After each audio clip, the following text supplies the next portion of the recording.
नमस्कार, मैं हूं मनोज सैनी और आपका स्वागत है हमारी खास पेशकश बहस गरम। लेकिन जिस मुद्दे पर अब बहस गरमाएगी, बल्कि ये कहा जाए जिस मुद्दे की तलाश थी, बहुत दिनों से इंतजार था कि आखिर भारतीय जनता पार्टी का राष्ट्रीय अध्यक्ष क्या जेपी नड्डा बने रहेंगे या आगामी अध्यक्ष कौन होगा। लेकिन आज इस पर विराम लग गया और मोहर लग गई वापस जेपी नड्डा जी की। बीजेपी ने अध्यक्ष के रूप में जेपी नड्डा का कार्यकाल जून 2024 तक बढ़ाया है। इस पेज पर बीजेपी कार्यकारिणी की मोहर लग गई है। गृह मंत्री अमित शाह ने यह घोषणा की। शाह ने कहा कि जगत प्रकाश नड्डा जून 2024 तक भारतीय जनता पार्टी के अध्यक्ष के रूप में कार्य करते रहेंगे। इसके साथ ही राज्यों में भी पार्टी संगठन को लेकर सुगबुगाहट तेज हो गई। केंद्रीय संगठन को लेकर हुए फैसले के बाद प्रदेश अध्यक्ष की जिम्मेदारी संभाल रहे नेताओं की भूमिका पर भी ये संभावना हो गई है कि अब कोई फेरबदल शायद ना हो और केंद्र का फार्मूला राज्यों में लागू हो सकता है। हालांकि कांग्रेस जेपी नड्डा को बधाई तो दे रही है, लेकिन अपने जरिए कुछ और भी कह रही। जरा क्या कहना है अमित शाह जी का सुनते हैं और फिर कांग्रेस का क्या कहना है वो भी सुन लेते हैं।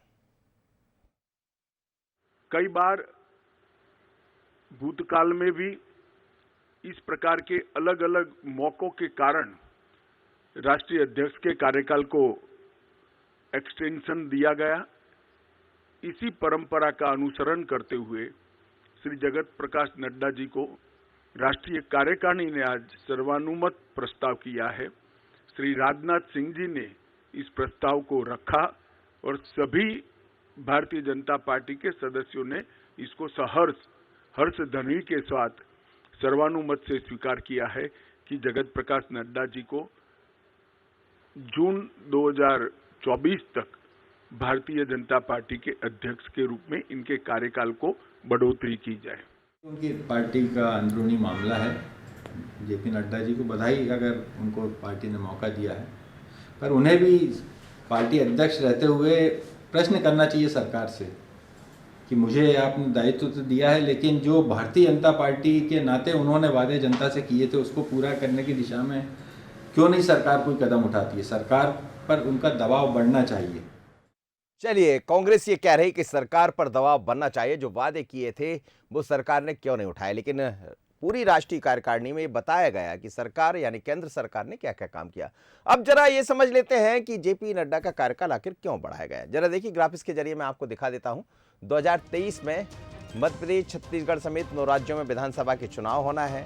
24 में लोकसभा का चुनाव है और कोविड महामारी के समय नड्डा ने हर तरह से अपनी जिम्मेदारी निभाई।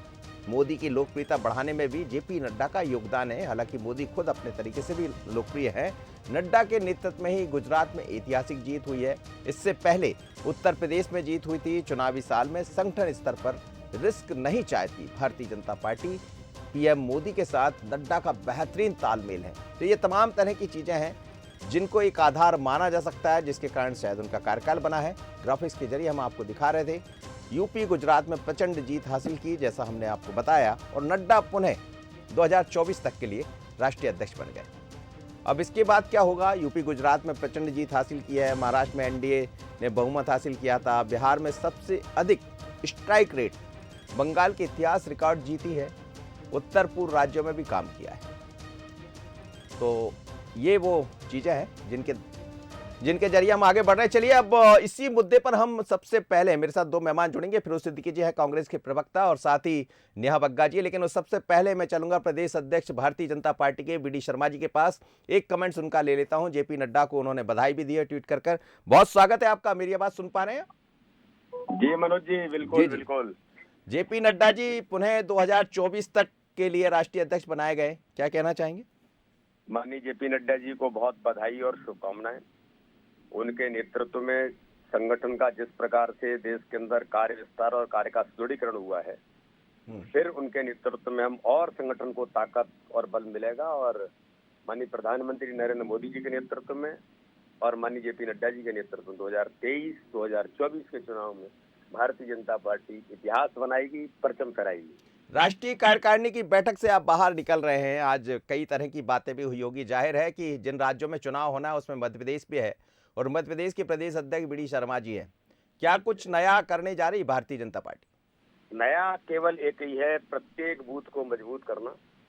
माननीय प्रधानमंत्री का एक ही पाथे है प्रत्येक बूथ को मजबूत करते हुए संगठन तंत्र में पन्ना प्रमुख, पन्ना समिति से लेकर और आगामी समय में हमारी जो गरीब कल्याण की योजना है माननीय प्रधानमंत्री के नेतृत्व में जो देश के अंदर गरीबों का जीवन बदलने का काम कर रही है, चाहे प्रधानमंत्री आवास होगा, उज्ज्वला योजना होगी, आयुष्मान भारत होगा, मध्य प्रदेश सरकार की हमारी योजनाएं जो गरीबों का जीवन बदलने का काम कर रही हैं, इन मुद्दों पर प्रत्येक बूथ को सशक्त बनाकर 51% वोट का संकल्प लेकर के हम बढ़ रहे हैं और यही आशीर्वाद, यही पाते माननीय प्रधानमंत्री मोदी जी ने हम सबको दिया है।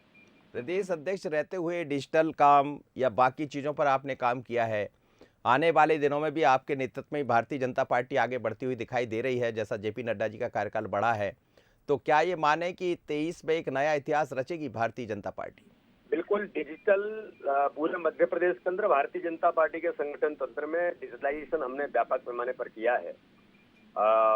इसका एप्रिसिएशन भी सभी जगह मध्य प्रदेश के कार्यकर्ताओं को मिला है, जो टीम हमारी इस काम में लगी है और आगामी समय में भी हम इस दिशा में और कदम आगे बढ़ा रहे हैं। मेरा ऐसा मानना है कि हमारे जी चलिए जी चलिए, ये थे प्रदेश अध्यक्ष वी डी शर्मा जी जो मेरे साथ जुड़े थे, लेकिन बड़ी व्यस्तता के बीच में उन्होंने बंसल न्यूज से बात की और जेपी नड्डा जी को बधाई दी और ये भी कह दिया 51% वोट शेयर। जो राष्ट्रीय कार्यकारिणी की बैठक हुई उसमें इस बात पर ज़्यादा जोर दिया गया है। मध्य प्रदेश की संगठन को हमेशा तारीफ भी होती है, मॉडल के रूप में जाना जाता है। और ये भी कहा, मैंने उनसे कहा कि आपके नेतृत्व में ही पार्टी आगे बढ़ने वाली है, तो उन्होंने कहा निश्चित रूप से हम आगे बढ़ने जा रहे हैं। अब मायने आप समझ सकते हैं। बाकी मेरे साथ 3 मेहमान जुड़े हैं। फिरोज सिद्दीकी जी हैं, बहुत बहुत धन्यवाद वी डी शर्मा जी आपका। फिरोज सिद्दीकी जी जुड़ रहे हैं, कांग्रेस के प्रवक्ता, साथ ही नेहा बग्गा जी हैं, भारतीय जनता पार्टी की प्रवक्ता, और योगीराज योगेश जी हैं, वरिष्ठ पत्रकार। आप तीनों मेहमानों का बहुत स्वागत है। सबसे पहले योगीराज योगेश जी आपके पास आना चाहूँगा। जेपी नड्डा जी का कार्यकाल बढ़ गया है और अब वो 2024 तक रहेंगे। प्रदेश अध्यक्ष के रूप में वी डी शर्मा जी से मैं बात कर रहा था, बंसल न्यूज़ बात कर रहा था, आपने सुना होगा, उन्होंने कहा कि 51% वोट शेयर बढ़ाना, कितना और चैलेंज देखते और नड्डा जी को मौका आखिर क्यों? देखिए मनोज जी, 2-3 बड़ी वजह नज़र आती हैं नड्डा जी के कार्यकाल बढ़ने को लेकर। एक तो सबसे प्रमुख बात क्या है कि नड्डा जी का यदि पिछले 2 साल का ये और 1 साल जो 6 महीने वो कार्यकारी अध्यक्ष रहे, उसका भी यदि आप आकलन करो तो ये ज़रूर है कि ढाई पौने 3 साल में उनके नेगेटिव में कुछ भी नहीं गया। मतलब ऐसा कोई कंट्रोवर्सी उनके लेकर क्रिएट नहीं हुई। केवल आप हिमाचल प्रदेश का चुनाव का नतीजे यदि छोड़ दें तो जो भी उनके नेतृत्व में चुनाव हुए, ये बात सही कि 2-3 स्टेट्स में भाजपा को सत्ता गंवानी पड़ी, लेकिन बावजूद इसके उनका कार्यकाल का परफॉर्मेंस ठीक रहा। मतलब ऐसा कोई ज़्यादा क्रिटिसाइज वाला नहीं रहा और ज़्यादा कंट्रोवर्शियल भी नहीं रहा। एक वजह तो ये रही। दूसरी सबसे महत्वपूर्ण बात क्या है कि आप भी जानते हैं, हम सब जानते हैं कि अभी अगले साल 9 से ज़्यादा स्टेट्स में चुनाव होने हैं, जिसमें मध्य प्रदेश, छत्तीसगढ़, राजस्थान, तेलंगाना, कर्नाटक और तमाम स्टेट्स हैं। एक तो ये चुनाव और दूसरा फिर अगले साल उसके अगले 2024 में आम चुनाव होने। तो टास्क बहुत बड़ा है और समय बहुत कम है देखा जाए तो पार्टी के पास। तो इसके लिए नए सिरे से तैयारी करना, इसके लिए भी वो थोड़े से उपयुक्त बैठते हैं। और सबसे महत्वपूर्ण बात जो मुझे लगती है उनके जो कार्यकाल बढ़ने को लेकर है कि उनका नेताओं से जो टॉप शीर्षस्थ जो लीडरशिप है बीजेपी की, उससे उनका तालमेल बहुत अच्छा है। मतलब मोदी जी और शाह हों, आज भी शाह दोनों की गुड लिस्ट में आज भी नड्डा शामिल हैं। और हम ये भी जानते हैं कि क्रिकेट की भाषा में भी यदि आप इसको बात करें तो कई बार परफॉर्मेंस आपका वीक रहता है, लेकिन कप्तान के भरोसे में आप रहते हैं, कप्तान की गुड लिस्ट में आप रहते हैं तो आप टीम में बने रहते हैं। तो एक ये वजह भी हो सकती है। जी और बिल्कुल आपने कहा, और कप्तान की कप्तानी इस समय तो जेपी नड्डा के पास है। नेहा बग्गा जी, काफ़ी सारी चुनौतियां हैं मध्य प्रदेश को भी हम देखते हैं, क्योंकि 18 में भारतीय जनता पार्टी की सरकार नहीं बन पाई। ये बात अलग है कि आप लोग की वापसी हुई और अभी भी आपकी सरकार है। राष्ट्रीय कार्यकारिणी की जो बैठक हुई है उसको लेकर भी कई तरह की बातें कही गई, डबल इंजन की सरकार हो या हिंदुत्व का मुद्दा हो या विरासत की बातें हो। लेकिन मध्य प्रदेश में लोग भी देख रहे होंगे, जैसा प्रदेश अध्यक्ष जी से बात कर रहे थे, उन्होंने कहा 51% वोट शेयर बढ़ाना है। यानी ये तो साफ है कि यदि वहाँ जेपी नड्डा, यहाँ वी डी शर्मा जी। देखिए मनोज जी, सबसे पहले तो मैं बंसल न्यूज़ के माध्यम से जो मध्य प्रदेश के समस्त भारतीय जनता पार्टी के कार्यकर्ता हैं उनकी ओर से आदरणीय राष्ट्रीय अध्यक्ष जेपी नड्डा जी को बधाई देना चाहती हूँ। और निश्चित तौर पर जो प्रदेश अध्यक्ष वीडी शर्मा जी ने कहा कि 51% का जो वोट शेयर बढ़ाने की बात है, उस लक्ष्य पर भारतीय जनता पार्टी निरंतर काम कर रही है। और आप अभी पिछले जो चुनाव हुए हैं नगरीय निकाय के, पंचायत के, लोकल बॉडीज के, उसमें आपने देखा कि भारतीय जनता पार्टी ने उस 51% को पाने में जो पूरी भूमिका है उसको निभाई भी, और उस सफलतापूर्वक हमने उसको प्राप्त भी किया है। उसके साथ साथ में अगर आप नड्डा जी का कार्यकाल देखेंगे तो उस कार्यकाल में जो कोविड का समय आया, सेवा ही संगठन के माध्यम से जिस तरीके से राष्ट्र ने जो तय किया, वहां पर बैठ के जो राष्ट्रीय अध्यक्ष जी ने तय किया, उसको मध्य प्रदेश ने फलीभूत करके दिखाया। तो जो एक कॉम्बिनेशन है वहां पे जेपी नड्डा जी जो तय करते हैं, मध्य प्रदेश उसको अक्षरशः पालन भी करता है, उसको अपने लक्ष्य तक भी पहुंचाता है, चाहे फिर वो अन्न वितरण की बात हो या जो गरीब मजदूर थे उनकी सेवा की बात हो। और एक बहुत महत्वपूर्ण बात है कि समय के साथ में जिस तरीके से भारतीय जनता पार्टी आगे बढ़ी है टेक्नोलॉजी के लिए, आज जो वर्चुअल पूरा हम दुनिया देखने लग गए हैं, वर्चुअल बैठक देखने लग गए हैं, वर्चुअल इलेक्शन के लिए जो कैंपेनिंग है उसकी शुरुआत भी जेपी नड्डा जी के नेतृत्व में भारतीय जनता पार्टी ने की थी और मध्य प्रदेश ने उसको भी फॉलो किया। तो निश्चित तौर पर वहां पर जेपी नड्डा जी होंगे, प्रधानमंत्री नरेंद्र मोदी जी होंगे, और मध्य प्रदेश में शिवराज जी और वीडी शर्मा जी के नेतृत्व में मध्य प्रदेश में भी उसी रफ्तार से काम होगा। जी फिरोज सिद्दीकी जी, तैयार हो गई है लाइन? देखिए, ऐसा है कि जेपी नड्डा जी को बधाई, और ठीक है ये भारतीय जनता पार्टी का आंतरिक मामला है, भारतीय जनता पार्टी को क्या करना है वो भारतीय जनता पार्टी का काम है। जेपी नड्डा जी भी वही व्यक्ति हैं जिनके खुद के गृह राज्य में भारतीय जनता पार्टी बहुत बुरी तरीके से विधानसभा का चुनाव हारी। जिस बिलासपुर कॉन्स्टिट्यूएंसी से वो चुन के आते हैं वहाँ भी आधे से ज़्यादा सीटें भारतीय जनता पार्टी विधानसभा की हार गई, ये स्थिति और वो वहाँ हिमाचल में जो सामंजस्य था पार्टी के अंदर वो भी नहीं बिठा पाए, और नरेंद्र मोदी जी को खुद को फ़ोन लगाने पड़े तो भी नहीं बिठा पाए। दरअसल चक्कर क्या है कि भारतीय जनता पार्टी में जो आपस में वर्ग संघर्ष है, एक पुरानी पीढ़ी जो अडवाणी गुट और मोदी गुट में जो आपस में खींचतान चल रही है, और साथ में जो संघ भी आ गया बीच में, तो अब उसमें सबसे अगर बेहतर कोई रास्ता था तो कि ये था कि सामंजस्य लेकिन नहीं कांग्रेस बदला। के पास बड़ी भारी खबरें हैं, आप हाँ, कह रहे हैं कि सब जगह मैं ये कह रहा स्टार हूं चल कि रही। संघ की तरफ से राजनाथ सिंह जी का नाम आया था।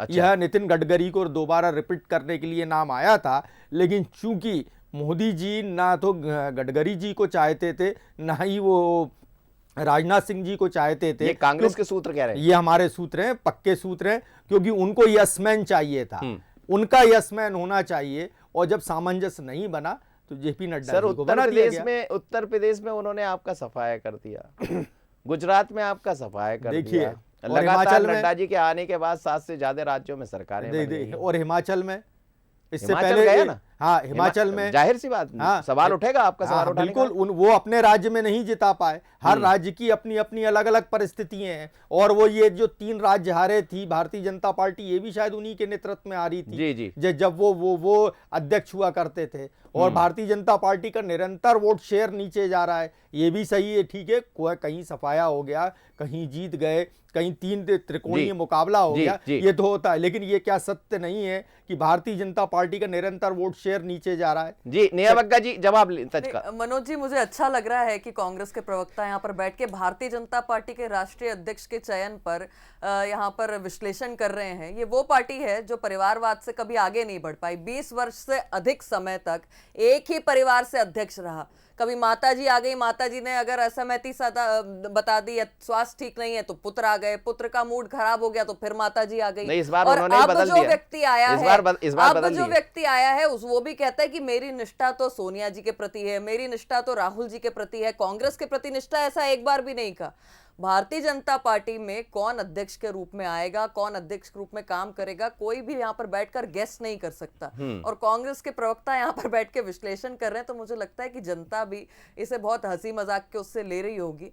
और इनके जो सूत्र हैं वो ये नहीं बताते कि राहुल गांधी जी कौन सी गर्त में कांग्रेस पार्टी को लेकर जा रहे हैं। भारतीय जनता पार्टी जो लगातार विजय प्राप्त कर रही है, हमने 14 देखा, हमने 19 देखा, और जिन राज्यों का ये विश्लेषण कर रहे थे वहां तो सफाया हो गया। मध्य प्रदेश में 1 सीट है इनके पास में, राजस्थान में 0 है, छत्तीसगढ़ में 0 है, कुल मिला के 70 साल पुरानी पार्टी अब 2.5 राज्यों में सिमट कर रही है। जी बोलिए। कांग्रेस ने बाकायदा ब्लॉक स्तर से चुनाव कराए, और बाकायदा चुनाव से हमारा राष्ट्रीय अध्यक्ष चुना गया। आपको ये भी पता होगा कि एक बार मल्लिकार्जुन खड़गे जी आए और उन्होंने आके प्रचार करके गए पीसीसी डेलीगेट्स के बीच में, और बाकी के लोग भी आए, सबने किया और उनको बाकायदा वोटिंग से चुना गया। ये वो 150 साल पुरानी पार्टी है जिसके नेहरू जी, सरदार वल्लभ भाई पटेल, सुभाष चंद्र बोस, मौलाना अबुल कलाम आज़ाद जैसे लोग इस पार्टी के अध्यक्ष रहे, महान नेता इस पार्टी के अध्यक्ष रहे। उस पार्टी ने एक दलित व्यक्ति को, मल्लिकार्जुन खड़गे जी को सर्वसम्मति से वोटिंग के माध्यम से चुना है हमने उनको। तो ये कांग्रेस की परंपरा है। हमने अगर सोनिया जी को भी चुना तो सामने कोई नहीं आया तो हमने सोनिया जी चुनाव नहीं हुआ, निर्विरोध हुई वो। राहुल जी के भी सामने कोई नहीं आया था, निर्विरोध हुआ। लेकिन इस बार मल्लिकार्जुन खड़गे जी के सामने आए तो वो बाकायदा वोटिंग हुई। तो ये प्रक्रिया के माध्यम से हमने चुना गया है। ये सबको पता है कि ये मोदी जी के यस मैन है। ठीक है, भारतीय जनता पार्टी का आंतरिक मामला, इससे कांग्रेस का और आम जनता का कोई लेना देना नहीं। लेकिन जब मतलब हम विपक्षी दल हैं, आपको लगता है कि उनकी जो ताजपोशी हुई है पुनः, वो सिर्फ इसलिए कि वो यस मैन है। यस, ये बात बिल्कुल सही है, सिर्फ इतना ये बात सही है। और ये बात जो राजीव सिंह जी ने कही, जो राजीव योगीराज जी समझता हूं इसमें भाई राजीव सिंह जी ने ये कही, कल्चर है, राजीव सिंह जी ने यही बात कही ना कि उनको अपनी पार्टी के ऊपर दबाव बना। जनता पार्टी कहती है कि व्यक्ति से ऊपर दल, दल से ऊपर राष्ट्र, और राष्ट्रहित की भावना के साथ में भारतीय जनता पार्टी काम करती है। पर जो इनके राष्ट्रीय अध्यक्ष है कांग्रेस पार्टी के, आप सार्वजनिक बयान है उनके, भारतीय जनता पार्टी का कोई आरोप नहीं है। वो स्वयं कहते हैं कि भाई मेरी निष्ठा राहुल जी के लिए, मेरी निष्ठा सोनिया गांधी के लिए। आप एक वक्तव्य बताइए कि खड़गे जी ने कहा हो कि उनकी जो निष्ठा है वो कांग्रेस पार्टी के प्रति है। जिस चुनाव प्रक्रिया की बात कर रहे हैं कि मैं चुनाव प्रक्रिया मल्लिकार्जुन खड़गे जी के नेतृत्व में काम कर रहा हूं। अपनी बात खत्म कर लूं। हाँ, मैं ये कह रहा हूं कि मल्लिकार्जुन खड़गे जी के नेतृत्व में काम कर रहा हूं। ये राहुल गांधी जी का बयान है और शशि थरूर भी आए। अभी भारतीय जनता पार्टी का आरोप है क्या मनोज जी? शशि थरूर ने यहां पर आके मध्य प्रदेश की धरती पर पीसीसी के अंदर में पत्रकारों से बात करते हुए सुकारा कि चुनाव जो है वो ट्रांसपेरेंसी के साथ नहीं हुआ, जो वोटिंग है वो ट्रांसपेरेंसी के साथ नहीं हुई। और पीछे का जो तालमेल है जिसपे कांग्रेस पार्टी की जो एक कमेटी गठित हुई थी, कहा था कि इस पर हम देखेंगे कि क्या गड़बड़ी हुई है। आप मुझे बताइए नतीजा क्या हुआ? तो जहां पर फिक्स्ड मैच होता है, जिनके यहाँ गुटबाजी होती है, जिनके यहाँ क्षमताएं नहीं होती है, वो इसी प्रकार के विश्लेषण लेकर आते हैं। योगेश जी, आपसे अब ये भी समझना चाहूंगा, ये तो तय हो गया कि राज्य के देश के जो जेपी नड्डा जी हैं भारतीय जनता पार्टी के, वो राष्ट्रीय अध्यक्ष होंगे। लेकिन सवाल ये भी है कि मध्य प्रदेश में भी कार्यकाल पूरा हो रहा है, जैसा बीडी शर्मा जी से मैंने कहा भी कि क्या आपके नेतृत्व में ही आगे बढ़ने जा रहे हैं, तो अब ऐसा लगता है कि शायद रास्ता यही होगा। नहीं, मध्य प्रदेश की सिचुएशन बिल्कुल डिफरेंट है। और ये नहीं कि राष्ट्रीय अध्यक्ष के स्टेट्स में यदि चुनाव हार जाएं तो इसलिए उनको वापस अध्यक्ष पर रिटेन कर दिया जाए। समय की जो नजाकत है योगीराज जी, समय, चूंकि देखिए आप, हमें लग रहा है कि जैसे ही राष्ट्रीय अध्यक्ष जी को जो बनाया गया, उसके पीछे एक ये भी वजह है कि सामने बहुत 9 राज्यों के चुनाव होना है, एक तरफ राष्ट्रीय लोकसभा का चुनाव होना है।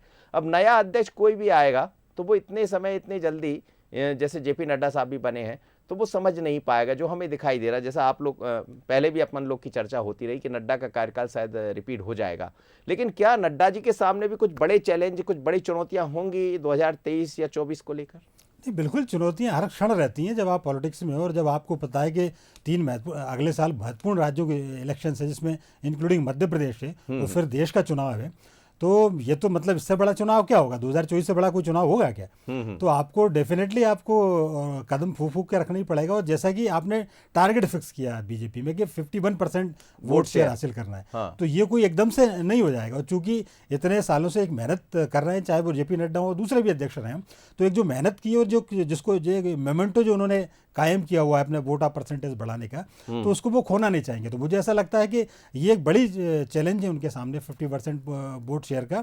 और दूसरी ये भी है कि अब भाजपा को ये भी है कि अब ज़्यादा चुनाव ना हारे, क्योंकि अभी जैसे एक स्टेट हाथ से निकल गया भाजपा के, हिमाचल तो जीता हुआ चुनाव था भाजपा का। इवन इलेक्शन के पहले जो रिपोर्ट्स आ रही थी, जितना काम हिमाचल में, सब लोग वहाँ के काम से खुश थे। हिमाचल सिर्फ इसलिए आप गच्चा खा गए क्योंकि आपने अंतर्द्वंद और आपसी कलह बहुत ज़बरदस्त थी। तो आपको ये मिटाना पड़ेगा, और आपको एक एक स्टेट जैसे आपने गेन किया था वैसे ही आपको मोमेंटो कायम करना पड़ेगा। यदि आप धीरे धीरे खोते चले जाएंगे तो जो आपका एक लक्ष्य है, जो आपका सपना है, हो सकता है वो पूरा ना हो पाए। जी। तो इसलिए आपको बहुत तैयारी के साथ, बहुत मेहनत के साथ आगे बढ़ना होगा। नेहा बग्गा जी को जाना है, एक सवाल आपसे कर लेता हूँ। नेहा जी, क्या आपको लग रहा है कि बड़ी चुनौतियां होंगी सामने? 18 में आपकी सरकार चली गई, हिमाचल में आपकी सरकार चली गई।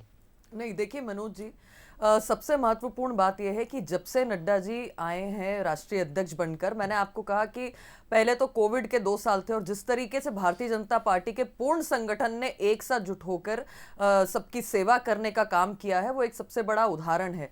टेक्नोलॉजी के माध्यम से जो देश में हमने उसका विस्तार किया है, अपने कार्यकर्ताओं को जोड़ने का काम किया है, ये उसका उदाहरण है और मध्य प्रदेश ने भी इसको करके दिखाया है।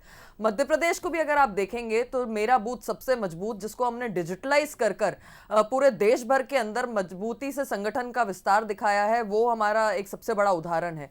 और उसी प्रकार से मैं ये मानती हूं कि हाँ, चुनाव में हार जीत होती रहती है, पर 51% के लक्ष्य को लेकर जो भारतीय जनता पार्टी चली थी वो लोकल बॉडीज के चुनाव में हमने हासिल किया है। और आज 18 साल की सरकार में होने के बावजूद जिस तरीके का वोटिंग परसेंटेज बढ़ा है, जिस तरीके से भारतीय जनता पार्टी निरंतर आगे बढ़ रही है, जनता का स्नेह मिल रहा है, ये स्पष्ट सामने दिखा रहा है कि जनता क्या चाहती है। और निश्चित तौर पर चुनौतियां हमेशा रहती हैं।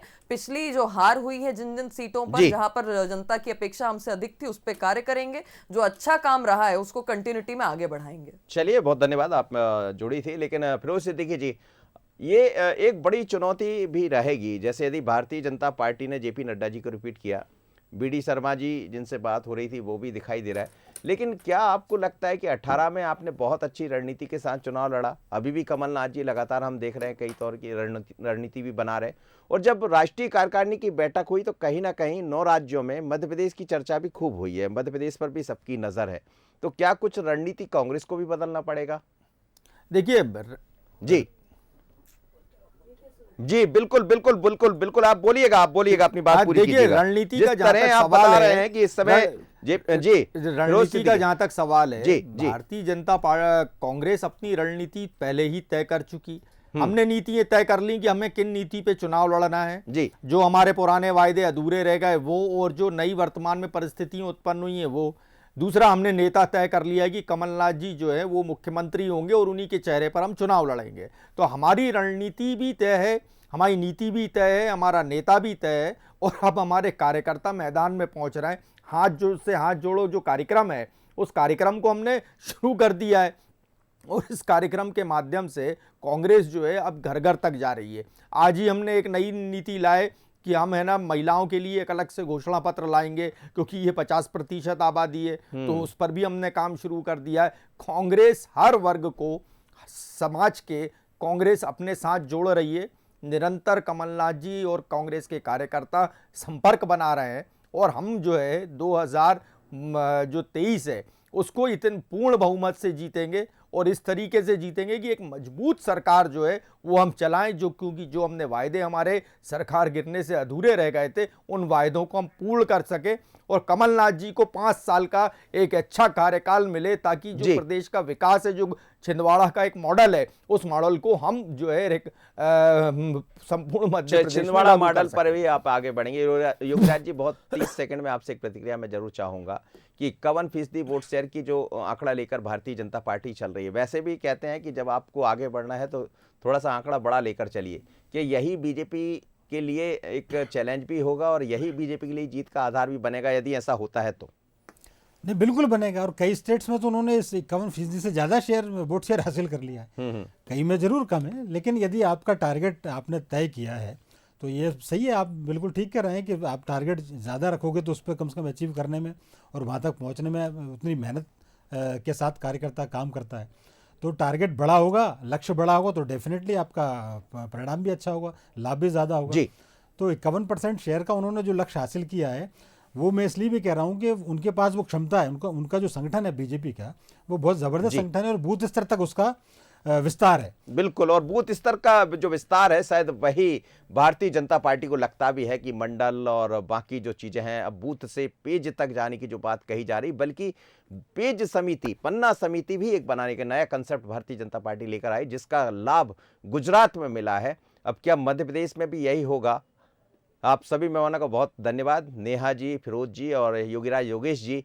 लेकिन अब नजर जेपी नड्डा के बाद मध्य प्रदेश पर है। क्या मध्य प्रदेश में भी वही होगा जैसा राष्ट्रीय अध्यक्ष के बतौर जेपी नड्डा जी का कार्यकाल बढ़ाया गया है? प्रदेश अध्यक्ष बीडी शर्मा जी का कार्यकाल भी पूरा हो रहा है, जिस पर तमाम लोगों की नजरें टिकी हुई है, नजरें हमारी भी है। लेकिन जैसा उनसे बात कर रहे थे तो वो कह रहे थे कि जो 51% वोट शेयर है उसको आगे बढ़ाना हमारा लक्ष्य है। लेकिन बीते 2-4 दिन मध्य प्रदेश की सियासत कैसी होगी, क्या रहेगा, इस पर भी हमारी नज़र रहेगी, आपकी नज़र भी रहेगी, क्योंकि इस बीच में कुछ तो होगा। मुझे दीजिए इजाज़त, बने रहिए बंसल न्यूज़ पर। नमस्कार।